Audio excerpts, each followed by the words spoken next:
How's it going, everybody? It's Daniel. I'm here with another movie review for you guys. I'm going to be doing a review on Mission Impossible 7. I wouldn't say it's much of a review. I'm just going to really quick tell you what I liked about it and let you know if it's worth seeing or not. So to cut things short and make things a lot easier and not waste much of your guys' time today, I'm just going to tell you right now that the movie's really, really good. When I first saw the trailer for this movie, I kind of rolled my eyes, kind of like this. Or, whatever way you want me to roll my eyes, that's how I rolled my eyes. And then I kept seeing previews for it over and over and over and over again, and I kind of said to myself, God, when is this series going to end? Fortunate for us, it's not going to end with this movie, because this is part 1 out of 2.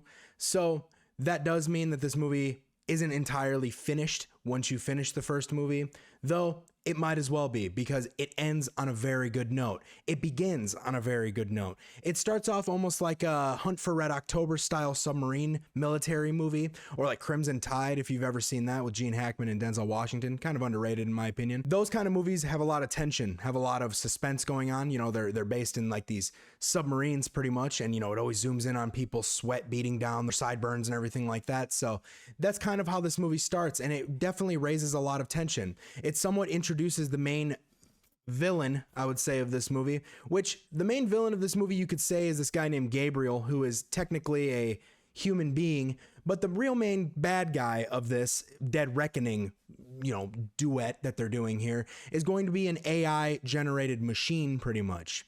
Now, I know that sounds pretty fucking stupid, but they make this work out really well. So pretty much, long story short, there is an AI thing that is able to pretty much take over the world, like any other spy type movie like this. It's pretty cliche, but they do something interesting with this AI that makes you kind of intrigued to see what happens next with it. It's almost like it's all seeing, it knows everything. It kind of like brainwashes the other main bad guy, Gabriel, which is something I didn't really like all that much, how Gabriel's character kind of acted like he was brainwashed a lot of times. But, after thinking about it a little bit more, once you watch the movie, it kind of makes a little bit more sense, considering the AI knows the future in a way. I know that sounds goofy as shit too, but it works in this movie. And that was something I really liked about this movie, is that it was super cliche. It was super typical spy Mission Impossible style, but it was the best type of Mission Impossible in my opinion. I don't really remember the first 3 all that well, because I was kind of young when I saw them. Mission Impossible is just one of those series to me that, for some reason, like I said, I roll my eyes when I see the previews, but then I go and see the movie and I'm blown away every single time I've seen one. I thought Fallout, the last one with Henry Cavill, was the best one, and I stand corrected now, because Dead Reckoning Part 1 is actually my favorite one now. And not a lot of series can do that to me, especially Tom Cruise movies. I mean, Tom Cruise is fantastic. We all love Tom Cruise. He's 61 years old and he's pulling off the stunts that he's pulling off in this movie. That guy doesn't look a day over 40 in my opinion. But he is your typical American, action actor. And he's kind of cheesy sometimes. But in this movie, he's not as much cheesy as he is kind of a badass, honestly. Ethan Hunt is kind of a badass in this movie, and he's always a badass, and the characters around him know how cool he is, but he's almost humble in this one. And I think that's because the main bad guy, Gabriel, well, the AI, or Gabriel if you want. Gabriel is a character that comes back from Ethan Hunt's past. They show kind of some flashbacks with Gabriel and Hunt having like this confrontation at one point. I'm not going to spoil exactly what brought all that together, but they definitely give Ethan an origin story in this one, and that's something we haven't really seen from Mission Impossible. We get to see kind of what brought him in to the series as a whole, and what brought him into being like an MIF agent or whatever they're called in this movie. So this movie's got a lot of crazy action in it. I felt like it was 2 hours and 45 minutes, just to get that out of the way. And I felt like majority of the movie was action packed. This isn't your typical part 1 of 2 movies where it's like slowly burning up to a cool climax. This whole movie is a climax. The entire thing, you're going to be coming in your pants. Like there is so many moments where I was kind of like, I know it sounds cliche, but edge of my seat status, where I was kind of like, what the fuck could they do next? Like, what's going to happen next? This is ridiculous. And it mixes in really good character development as well. So there's new characters that obviously come into the fold. One of them being Mantis. I don't know what her name is, but Mantis from the Guardians of the Galaxy. She's kind of a bad guy in this, but her character development's really fun. For a character that doesn't really talk all that much, she's a badass, and her development is really good. There's also another new character that kind of a love interest for Ethan Hunt. in a way, I feel like she's going to be somebody who, I don't want to say becomes the next Ethan Hunt, because I hate the whole reboot sounding thing, but she is going to be a big part of the coming sequel. And I do not think that Dead Reckoning as a whole, part 1 and part 2, is going to be the end of Mission Impossible. Obviously, I haven't seen part 2 yet, but the way part 1 ends, you can tell Tom Cruise is somewhat on his way out. And I believe he's already said that Mission Impossible 8 or Dead Reckoning 2 is going to be his final movie. Now, I don't know if he refers to Dead Reckoning as 7 as a whole, or if he refers to Dead Reckoning 1 and 2 as 7 and 8 technically. I'm going to just run with part 2 being the 8th movie. So I think he's going to be done after that movie. This movie doesn't really end and give you like a crazy like cliffhanger like you would expect from a part 1 out of part 2, but it does have a little bit of a cliffhanger. So like it does keep you holding on to see what happens with Gabriel and Ethan Hunt's relationship after this movie. But a lot of the things that happen in this movie kind of wrapped a lot up, and I know there's more to come. I know they still have to do some stuff with the AI and have to finish off the Gabriel stuff, and I hope that's not spoiling much for you guys, because there's a lot in this movie. There's a lot of stuff that happens in this movie that's really badass and really interesting to watch. The whole AI thing kind of gets left off at a weird spot, but the whole movie is they're looking for a key, and the key is what unlocks the AI pretty much. And throughout the whole movie, that's what Ethan and his team is hunting. So towards the end of the movie, you can already assume, you know, where the key is and what they're going to do next in the movie. So it's almost like, without spoiling it, it's almost like it ends and you can just go, hey, good movie, I'm done with these movies.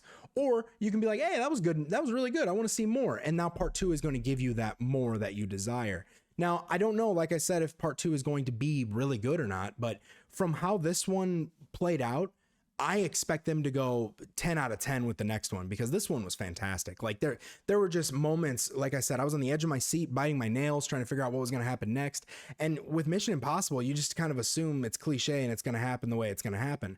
But the way the movie's set up and the way the set pieces are, like they go to so many different countries in this movie and it looks gorgeous. The cinematography is absolutely beautiful.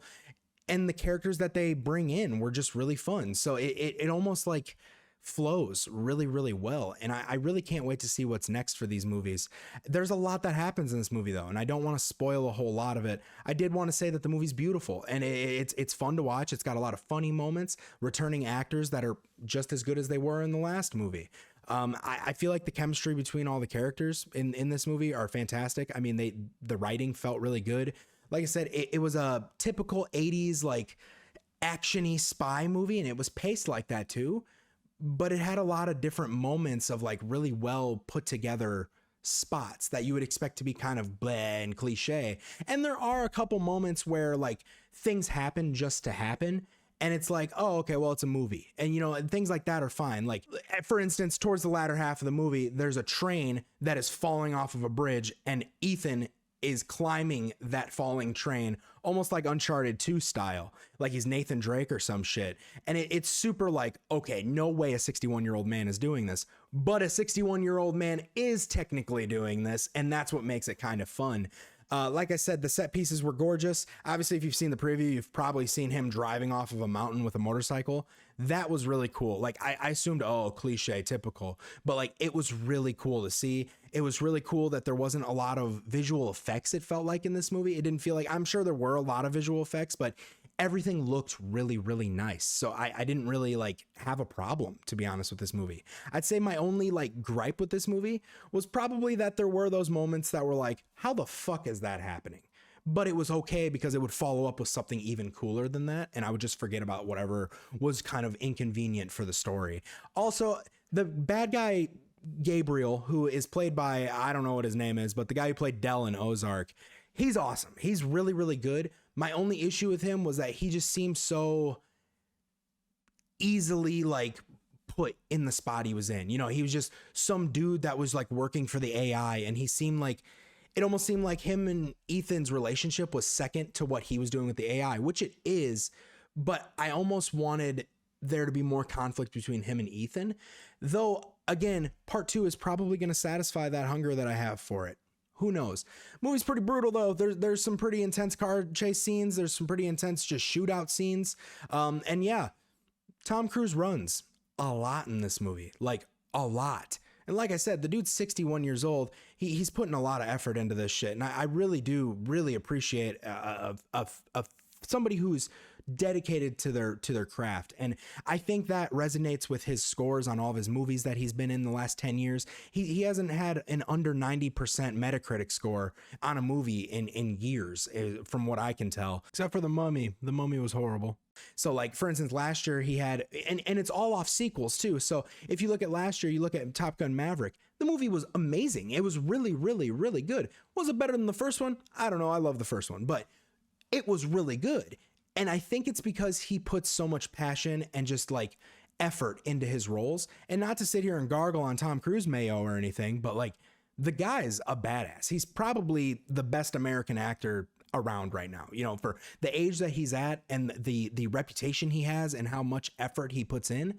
I can't help but really just appreciate the craft. And, you know, you really got to take a step back and look and see, like, holy shit, this guy's in really good shape, and he's still going, and he's still doing another Mission Impossible movie after this. I heard he's in another movie coming out soon that's going to be in production soon. I don't know what the strike that's going on, but another movie that's coming out soon. He's going to be going to space or something, and I think he's actually going to go to space. I really don't know for sure, but Tom Cruise is an absolute psychopath. Other than that, though, I really did enjoy this movie. I really, really liked it. Like I said, it's probably my favorite Mission Impossible movie aside from Fallout.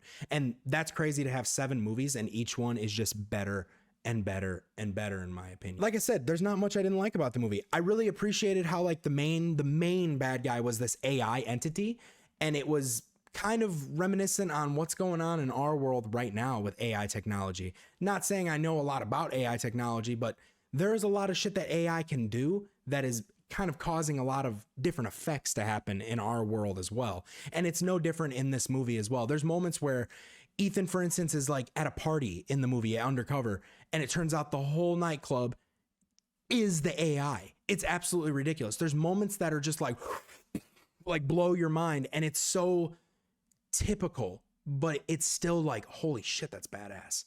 I don't know. I can't say enough good things about this movie, to be honest with you. I would see it again, and I 100% think that you should see it in theaters.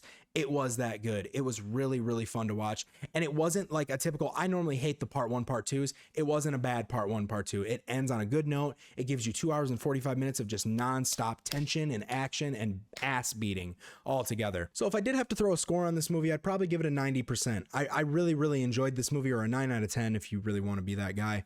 I really, really enjoyed this movie. I think this is the best Mission Impossible gets when it comes down to just the spy, espionage style, you know, Mission Impossible type shit.